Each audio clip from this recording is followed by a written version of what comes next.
If you're looking for proven ways to take your fundraising results to the next level, you're in the right place.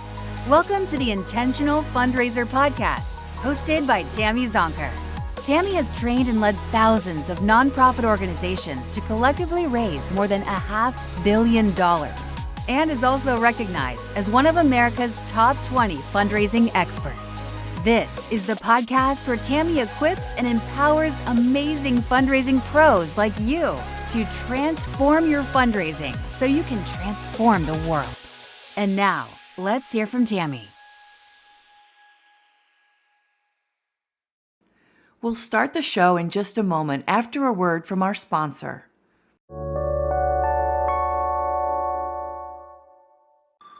Support for this show is brought to you by our friends at Bloomerang. Bloomerang offers donor management and online fundraising software that helps small to medium nonprofits, just like First Tee of Greater Akron, a nonprofit that empowers kids and teens through the game of golf. After just 1 year with Bloomerang, First Tee of Greater Akron doubled their unique donors, improved donor stewardship, and raised more funds. Keep listening to hear how they did it, or visit bloomerang.com/intentional to learn more. Again, that's bloomerang.com/intentional.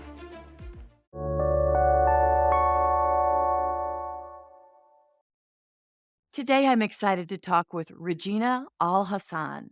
She is the CEO of ResearchPRO, where she helps nonprofit leaders reach their highest goals. She's been called a prospect development legend, helping to identify literally billions of dollars, that's billions with a B, in prospective gifts for multi-million-dollar campaigns all across the U.S. With a history of sector leadership spanning 2 decades, Regina is on the faculty of the APRA Fundamentals Program. That's the American Prospect Research Association. She's also past chapter leader with APRA and past board officer with the AFP chapter in Central Ohio. She's passionate about making philanthropy and professional fundraising accessible and equitable for all. Regina, welcome to the show. Thank you so much, Tammy. It is a pleasure to be here and super grateful for the opportunity to have a conversation. Oh, I feel like we're the fortunate ones. Thank you for being here. Regina, you are the research pro. Let's just start off with having you define what is prospect research and what role does it play in the donor development cycle? I like to respond to that kind of by taking a step back and looking at the larger umbrella of prospect development. And so prospect development is all about that large umbrella. It's all about identifying prospects for your organization, identifying giving prospects, and identifying strategies to engage them.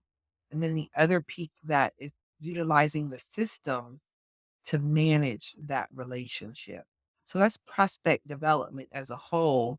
And then prospect research sort of falls under that umbrella as one element.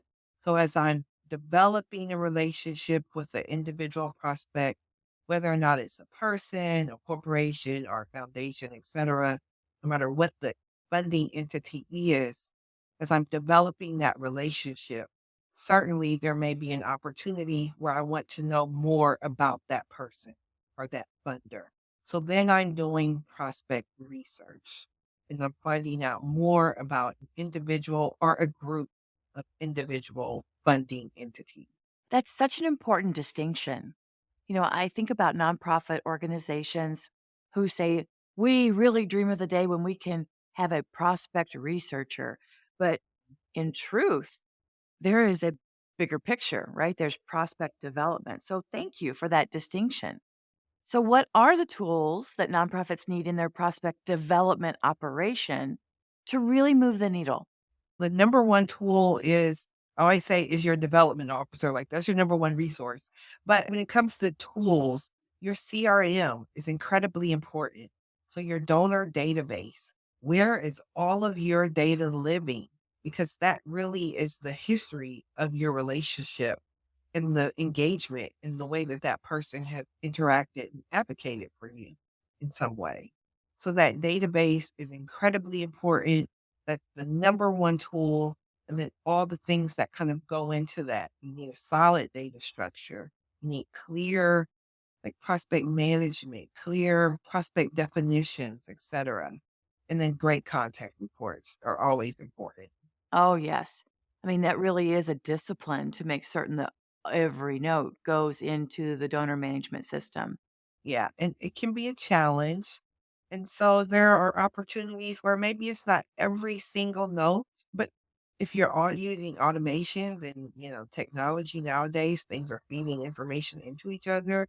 So it's not as big of a stretch, but it's not necessarily every single note, but those important things that move the giving conversation along. How do nonprofit organizations determine when it's best to invest in a prospect development operation internally versus partnering with an outside prospect management service like ResearchPRO? There are a few different criteria that an organization or checklist that an organization can go through. So one is always like your campaign total, keeping that in the capacity. So the capacity of your team. Does your team have the ability to pipeline for $100 million campaign? As well as so that's that proactive identification, as well as creating fundraising reports for the team, as well as doing gift entry in some organizations. So, really thinking about the capacity of the team that you have and whether or not it makes sense to bring on additional resources, additional help with that. And then I also like to look at it from the perspective of sometimes of staff burnout, especially gift officer burnout. If you hear your gift officer say, I need prospects, I can't find prospects, I need names, well, then there's a clear call to action of like, maybe we need to pause and think about how are we currently prospecting? Is there an opportunity to do something different? Or do we need another set of expertise? What I'm hearing is that there's the prospecting for major donors, perhaps capital donors within your current donor database, within that pool of people who do give to you currently or who have given to you in the past. And then there's the prospect research and donor development work for, gosh, our pipeline just does not have enough supporters to get us to the goal for this campaign. And that's where a service like yours can help us find people that we may not have relationships with whatsoever. Yeah. Another approach that I like to take sometimes is really looking at the experience of the team and the internal team. I've had clients that they have a prospect researcher on staff, but maybe that researcher is also wearing another hat or another one and a half hats, etc. But it Sure. could be that it is a fundraising professional that's new to the field. They've only been in fundraising for the last 2 to 5 years. And so they're just figuring out, like, what is this? How do all these moving parts come together? And so then there's an opportunity for me to go into an organization, partner with an organization, and really help them with more of like the internal coaching and the staff coaching with their existing team. Sure. And that makes a lot of sense. Essentially teaching them to fish in Yeah. in a way. What do you typically see? Do you typically see like a hybrid model where they have at least a portion of someone's time dedicated to prospect research or prospect management, and then can supplement that, especially if there's a significant campaign in the works? Yeah. I see a mix. And so it's Mm. been really interesting the last 5 years since I started my own firm. It's been really interesting to see just that mix in the variety of organizations and what their different needs are. So there are some teams that have the tools, they have a robust fundraising department, they've got 10 or more fundraisers, gift officers, they have DevOps staff, etc., but they still need additional support. And those types of organizations, sometimes we're just doing a culture shift. They're like, no, this is what a prospect development program looks like. Yes, everybody's doing their own part, but it's still not quite meshing. They Hmm. still don't have the data infrastructure to support everyone's great work. So then it's, Regina, can you please help us get the system together, get this operation, this machine together? And that type of organization may have all of the tools, but just not using them. Sure. They don't have someone on the team that has the expertise to utilize the tools and then also to understand what they're getting when it comes to the prospect Mm. development. Is there a certain budget or fundraising goal number where you see, gosh, once you pass the $5 million in funding you need to raise, that's where you really need this kind of tool and support to achieve your goals? Or do you see it at budgets even smaller than that? Yeah. Again, kind of across the board. Typically, an organization, when they reach out to me, they have at least a $5 million fundraising goal. And that's generally like the annual fund goal. And they're just beginning to launch a separate campaign, like 50 million and up, maybe 20 at the low end, 20 million and up as a special campaign. And so that size organization understands like, well, we have these goals, we have to get there.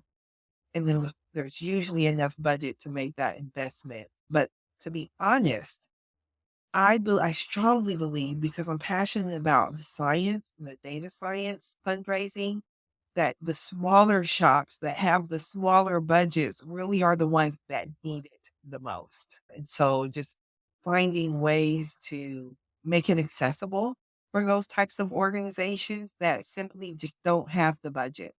I love that. One of the many reasons that I was really excited about having you be a guest on the podcast is that you are so passionate about making philanthropy and professional fundraising equitable and accessible for all. And that was a central message in your amazing TED Talk that you did a couple of years ago.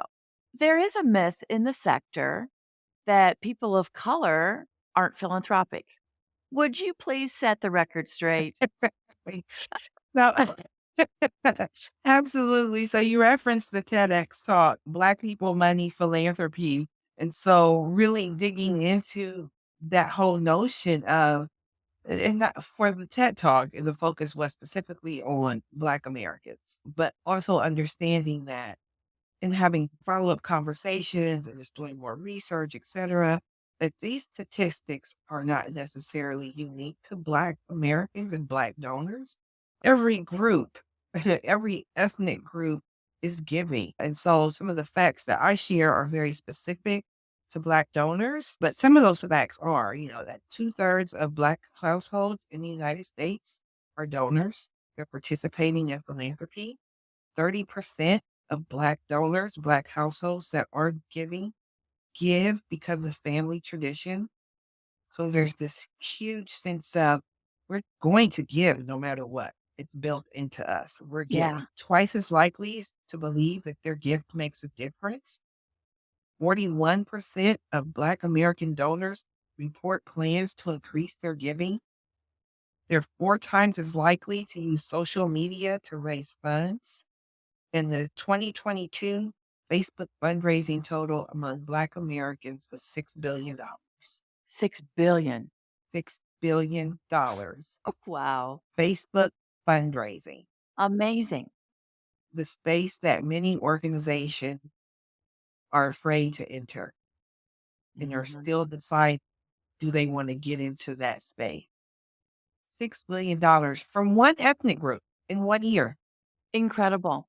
Yeah. Incredible. We recently hosted Transform 23, a virtual fundraising summit.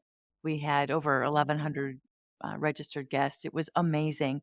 And mostly it was amazing because we had incredible speakers. And one of them was Una Osili. Do you, Yes. isn't Yes. she amazing? Yeah. I'm Yeah. such a fangirl. Yes. Yeah. Same. So, for our listeners, she's the Associate Dean of Research at Indiana University, the Lilly Family School of Philanthropy. And in her talk, she shared a lot about how generous communities of color, and specifically African American families, people are. And she confirmed that high net worth giving is very diverse. Yeah. So Absolutely. So I would really truly love to believe that most nonprofits want to be more inclusive and that they want to diversify their donor portfolios. How can prospect research or prospect development help us identify prospects of color or other diverse communities who have an interest in specific issues and causes that are close to ours? I get excited about this as the prospect researcher and the prospect development professional. And I believe very strongly and have given presentations about this, that prospect development professionals, prospect development as this sort of niche industry within the greater industry of philanthropy, we have a unique responsibility to do that type of prospecting. We are that front line. We are that front line that identifies potential advocates based on affinity, based on demonstrated interest, based on giving capacity, based on demonstrated past behavior. And we are the ones that are able to say, hey, you know what? Let's broaden our scope. We absolutely know there's no argument. There's lots of conversation. There's lots of research around how we're overlooking prospects using our tried and true tactics. But we also can say, let's pause, time out, and let's add this element to the mix. Yes, Yes. we'll still do some wealth based identification. Yes. And we'll see who turns up. But hey, we know that we are in a community comprised of primarily Latino Americans. So let's be strategic about identifying people that, fit that category, whatever your category may be.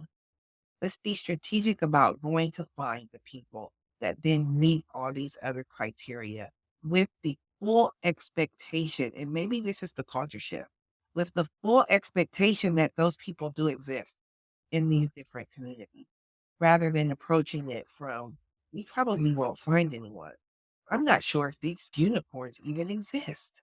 Like, are they Yeah. out there? Do non-white people care? Do non-white people have money? Like, and so that might be the shift that we have to make, where it's the looking, but looking for that people understanding they absolutely are out there. Now, where can we go find them? What behavior are they demonstrating? What are they engaging in? And then let's kind of reverse engineer and do that same type of proactive analysis. If we know that high net worth individuals behave in this way, so then we're going to go and look for other people that behave in that way, we can do the same thing with another lens. Yeah. And you're right. We have more control than we think in the Yes. development profession. We really do. Now, I would assume there's a direct correlation between having a diverse board and a diverse executive leadership team and actually attracting diverse donors. So, obviously, clearly demonstrating an authentic value, an authentic respect, and wanting inclusiveness, not just valuing money from diverse Yes. donors. Yeah. So, what do you see in your work from that regard when we're trying to reverse engineer it? There may be some internal work we need to do. Yeah. There absolutely is internal work that our organizations need to do. Just absolutely. And accepting that. And then leaning into that and finding the professionals that can help us with that. So this type of work and equity, et cetera, like, it's a profession. There are Yeah. practitioners. There are people that are trained in this and have degrees in this. When you talk about these type of issues, you're getting into human psychology and so many other broad fields. So really investing in people that are trained in this, that have the tools and all the other expertise to lead this type of change for your organization. And it's not the one non-white person on your team. Like, they're not born knowing how to do this. We all have bias. We all have our own issues. We all have our own things that we have to deal with and get through in order to advance equity. Like, no matter who you are, no matter what your privilege is in one scenario and what your privilege may not be in another scenario, we all have some work to do here in the organization, people that are already there at the organization, the onus really is on them to do that Yes. internal work. We'll be right back after a word from our sponsor.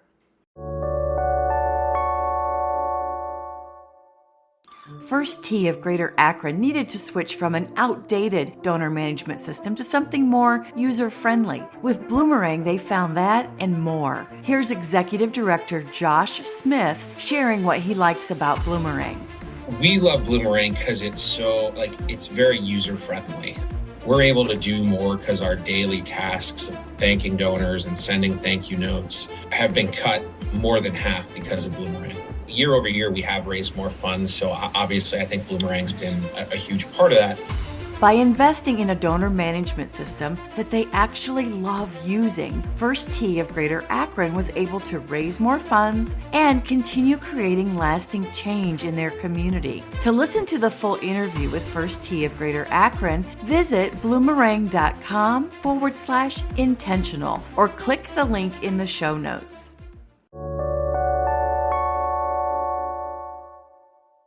And there are so many resources available, so many amazing podcasts, so many seminars and webinars. And I'm so thrilled that organizations like the Association of Fundraising Professionals are getting so much more intentional about having speakers of color, speakers from diverse communities, whether they're LGBTQ or Latinx, just the breadth and complete inclusion.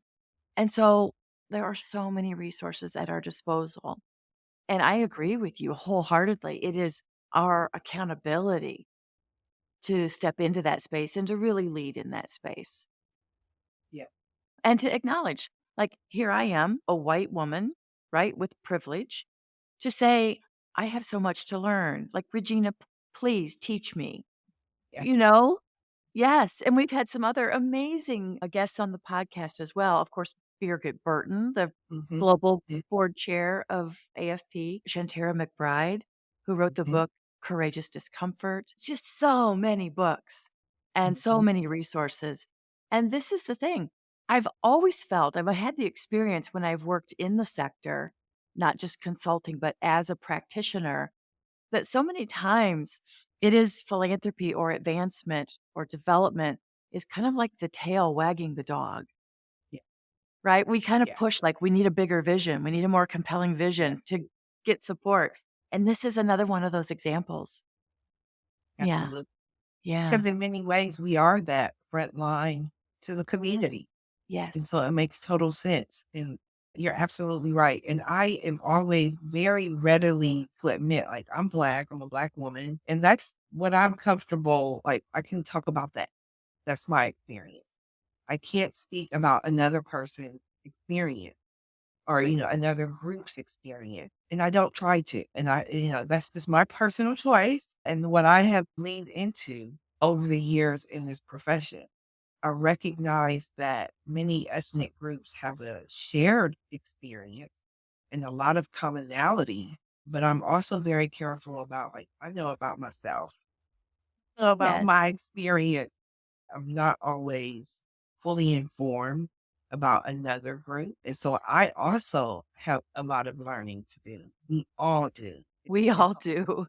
Yes, and that's part of what is exciting about this global world we live in. Like, rather than finding that intimidating, I personally find it exciting. Like, we can connect over food. What kind of food should you eat? Let's eat. Let's talk about that. Tell me about your culture. We can share and learn, and then we can get into some other deeper conversations. So I'm passionate about sharing culture, experiencing different cultures, and embracing that aspect. Same. And that's the beauty of community, like inviting people from other cultures, other life journeys, and saying, let's learn about each other. Yeah. Yeah. I mean, that's the juice of it. So exciting. I think that for a lot of small to medium sized nonprofit organizations, and maybe even some large ones, having a staff member dedicated to prospect development or prospect research, sometimes it seems out of reach. And I'm not so sure that's really true as I talk to you. So, with that specific question that might be on the mind of some of our listeners right now, what would you say to them and how can they resource this important function? And I get that sometimes organizations, we just don't have the budget for that. We can't afford that. And some of the tools, the staff, all of those things. It is an investment. But I push back on that a bit because in many ways you can't afford not to. So we absolutely know that prospect development professionals generate or identify at minimum 75% of new and increased gifts. Whoa, And that's that's an important huge. stat. Yes, that's huge. And so if you can afford not to find those people, then so be it. Don't invest in it. That's your choice. There's also research around the team success. So your fundraising team is more likely, and the stats are like 80% or more. They're more likely to achieve the fundraising goal with the dedicated prospect development profession or some sort of dedicated prospect development identification effort. Wow. I completely understand the budget question and the budget concern, but I push back on that and ask, can you really afford not to invest? So there is a real quantifiable return on investment that we could project by investing in this really important function. Absolutely. For those who are now like perked up, like, what? There's some stats. I can put together a case for support for investment in this. Where would we find some of that documentation? Like, can I include a link to APRA or some other go to site that you would recommend to help people justify investing in this? So definitely APRA is an incredible resource for the industry, especially for not fundraisers who are not in the prospect development field. It's sort of its own mini universe in the larger fundraising universe. They have resources around that. They also have what's called the body of knowledge, which really helps you understand the way your prospect development team should be set up and sort of the different levels and the different capabilities, the different levels of expertise. So sort of this level one and level two. So maybe a level one researcher is doing research, confirming addresses, confirming assets. But then you have a level two prospect development strategist that is really more focused on that larger strategy, the systems, and the culture of the organization. So APRA is an incredible resource, not only to help you build out a case for support, a case for investment, but also to reference as you build out your team and build out expectation around the return on the investment in prospect. Amazing. Yeah. And I did not realize I've never worked in a shop that had a prospect research staff position. And I didn't realize there's an entire career path just in prospect development. Absolutely. So cool. Well, we'll definitely include links to APRA and the body of knowledge so people can lean into that and really become better versed and make that case. Regina, I want you to tell us a story. Yes. I know you've got amazing stories. So tell us one of the stories, like one of your proudest moments as a prospect development researcher or support person, a big win. I've seen my work result in so many things, like from gardens to behavioral health facilities, women's shelter, research, all the things. But a recent story that I will share, this is very, very recent. A colleague from the Ohio State University, where I spent most of my career as a gift officer, a major gift officer, shared a story with me just a few weeks ago about how I was part of his biggest success story at OSU's College of Pharmacy. This was about 10 to 12 years ago now. He was a new gift officer, new in the role, new at the university, and the college had a $20 million goal. Leadership says, we don't think you're going to make the 20 million. Like as he's onboarding, 20 million is probably a stretch for this college. You're new, etc. Let's drop it down to 10. And so he said he had met with me by then and he met me as his prospect development partner. And he felt confident based on the data that I had already provided him to go Yeah. back to leadership as a new gift officer and say, I don't want to cut my goal. I think I can do the 20. confident I can do the 20. At the end of the campaign, the college ended up doing 23 million. And he said, Amazing. like, specifically that that was because of my great work. And he wouldn't have done that had it not been for me in our Oh, partnership. So it's like, oh, that's all that feel good. it is. You were the secret sauce. That's Yes. so great. Tell me the truth. Did you cry a little bit? I, Just a little tear of joy. yeah, yeah. Like just a little tingly, like, oh wow, this is a great story. Just a great story. And so as a prospect development professional, as that sort of back office internal person, we don't always get to hear those type of stories. And Yeah. like I said, that was like 10, 12 years ago. So to be able to catch up with a great colleague, shout out to Tom Dahlberg if you're listening, a great colleague, and then to hear that's what he has carried with him and that the legacy of our Yeah. relationship. That's amazing. And I'm based in Michigan, but I'm not going to hold the Ohio State thing against you. If you don't, I know. Well, Thank you. Thank you. Regina, at the end of each episode, I like to ask a few rapid fire questions to kind yeah, of provide a little more value for our listeners. Are you game for a few questions? I'm game. I think I'm up for it. Okay. All right. First question. What's the best fundraising or prospect development advice you've ever received? Mm. Let it rest. When I was first entered the prospect research field and used to go down the rabbit hole and trying to figure out what's important, what can I find, what should I find, etc. A seasoned researcher, the best advice they ever gave me was to let it rest.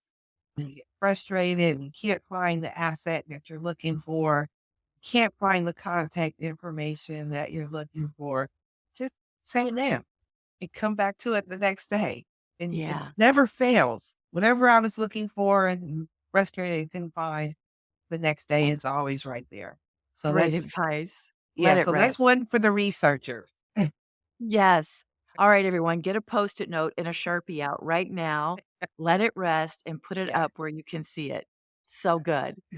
Regina, what book do you recommend to our audience and why? Yeah. We Should All Be Millionaires by Rachel Rogers. Have you heard of this? I have not. It's an incredible book. And so in this book, We Should All Be Millionaires, this entrepreneur, Rachel Rogers, challenges women to find and generate new streams of income for themselves, whether or not that is making a case for a raise at your job or a new position or creating a side income for yourself. So sort of a side hustle or taking a leap of faith and starting your own business altogether. And she makes the case that we should all be millionaires, women and women of color, especially because when we have resources, when we're millionaires, we're high net worth individuals. The philanthropy that follows is transformative. And so she's really empowering as an entrepreneur, how to do business, really tactical. Do this. She challenges you. One of the challenges she gave was to double your rates. And I took this challenge last year. And so every page is incredible. Every page is inspirational. And she Wow. has challenges throughout the book. And so when I got to this one, I wouldn't let myself continue reading until I completed the challenge.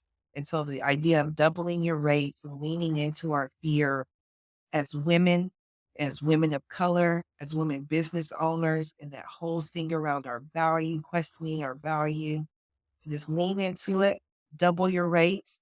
You're worth it. You have the expertise. It took me a couple weeks, but I finally accepted the challenge, doubled my rates. And the proposal I sent out, the client came back and said, "That's great. We have a little more." The book is life Fantastic. changing. Yeah.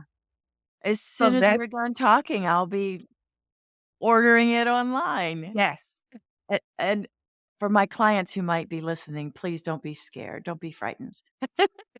No, absolutely. This is something really for every woman, for every woman. Yeah. And it really gets to our value and the power that we hold to transform the world and make the changes that we want to see in the world. That Yeah. piece is really, really simple.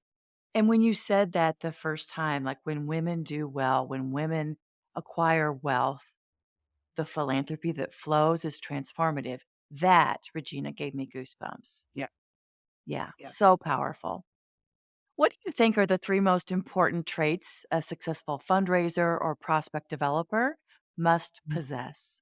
A shared trait that they both must have is like really compassion, Mm, interest in serving the world, serving a greater cause themselves, a sense of curiosity.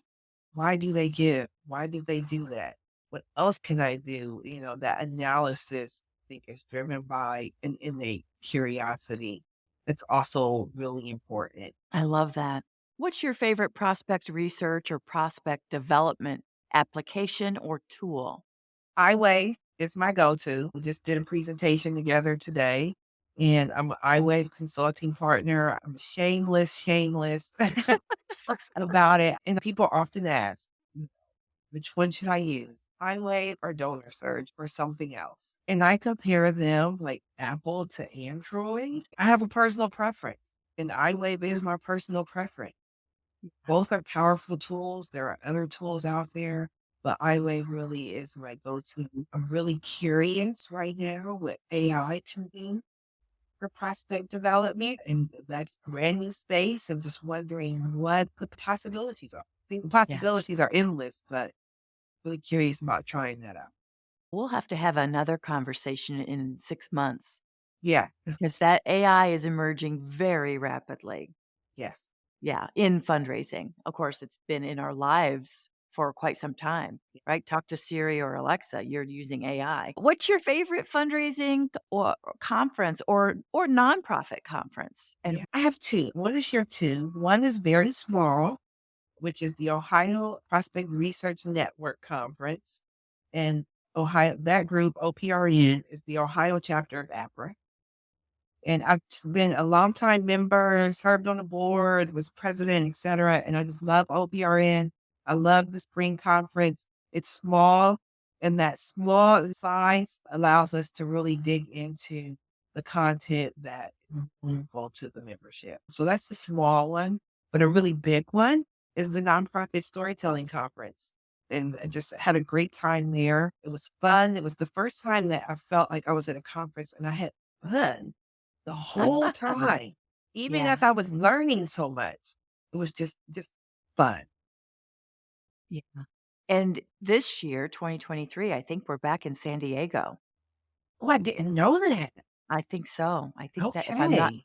yeah, at the end of October, I believe. Very Okay. I'll good. have to, So let's just meet up there. yes. Regina, knowing what you know now about prospect development and fundraising, what advice would you give your younger self just getting started in the profession? The advice would be to leap sooner. So I took the leap of faith to start my own firm 5 years ago. And it was an idea that I had for a long time. And I just wish I had taken that leap a little bit sooner and used my voice to sort of elevate equity and inclusion, to elevate the prospect development profession in a greater way. I wish I had started doing that much sooner rather than waiting for someone else to do it in the way that felt like it needed to be done. Yeah. Well, you're doing it now, and we're all the better for it. Thank you. Yeah. Thank you. Ugh. And thank you for joining us today, Regina. It's really been a delight. Absolutely. My pleasure. I'm happy to come back and have those follow-up conversations about AI and other things. Yeah, we'll do it. If you want to learn more about Regina, the Research Pro, APRA, or follow her on social media, we've included the links to her handles in the show notes, as well as links to the other resources that we've talked about today. Thank you for listening to this episode of the Intentional Fundraiser podcast. Keep on transforming your fundraising so you can transform the world. And now for a final word from our sponsor.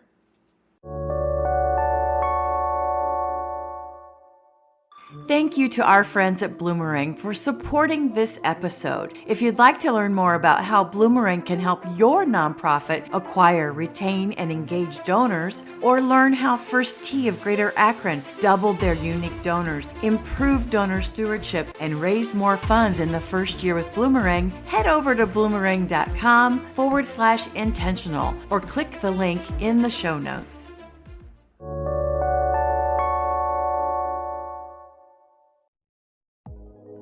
The Intentional Fundraiser podcast is a Fundraising Transformed original. It's hosted by me, Tammy Zonker, founder and president of Fundraising Transformed, where we help equip and empower fundraisers, nonprofit leaders, and board members to transform their fundraising so they can transform the world. Visit fundraisingtransformed.com/podcast to subscribe to this podcast and subscribe to my newsletter to get fundraising lessons, tools, and helpful resources delivered straight to your inbox each month. If you want my help with taking your fundraising to the next level, become a member of my Fundraising Transformers community as a growth member and join me live each month where I'll teach you the same strategies I use to lead, train, and coach thousands of nonprofits, social service organizations, healthcare foundations, private schools, colleges, and universities to collectively raise more than $500 million, including a single gift of $27.1 million. As a member, you can participate in my Ask Me Anything sessions every month and get answers to your burning questions. Chat with other growth members inside our private and safe online community about what you're working on, struggling with, and share lessons learned. And get instant access to my growing library of on-demand self-paced training classes. New content is added every single month. Learn more about becoming a member at fundraisingtransform.com/growth. Talk soon.